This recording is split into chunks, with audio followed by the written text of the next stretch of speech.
Showing respect and acceptance, an important lesson to teach our kids. But how should you set that example? Tonight, Dr. Louis First breaks down some of the things you can do to help your child appreciate diversity.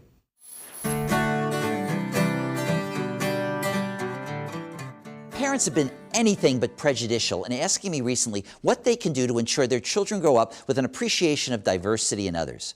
Well, let me provide an unbiased look at this important topic. Appreciating diversity means being open and respectful of the differences that exist in all of us. It means learning from each other to create new bonds of friendship and understanding. Often, children may be way ahead of parents in regard to their exposure to cultural differences based on their friends, their classmates, and teammates, who may be far more diverse than friends we as parents and grandparents may remember having as we were growing up. So how do you teach your children to value the diversity in everyone with a sense of inclusion and equity? Well, step one is to be a role model for your children for how to appreciate the differences in others. Go out of your way to respectfully interact with and learn about people who are different from you.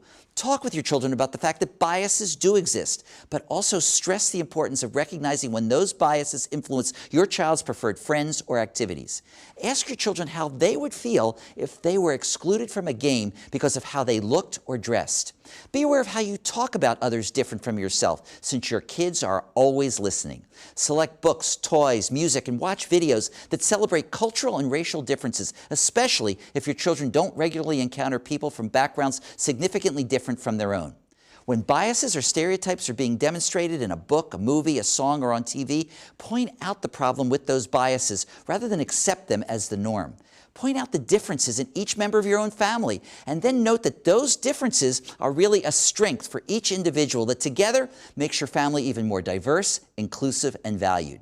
Remind your older children that bullying or making fun of people of a different race, ethnicity, or gender identity is never acceptable. Practice different phrases that your children can use to speak up when they see someone not being treated fairly, such as, "Why are you saying those words that make my friend and me feel uncomfortable?" Finally, don't forget to focus on your child's own strengths to promote their self-esteem, since if they feel good about themselves, well, then they're less threatened by the differences in others, and in fact will help others with those differences find their strengths as well.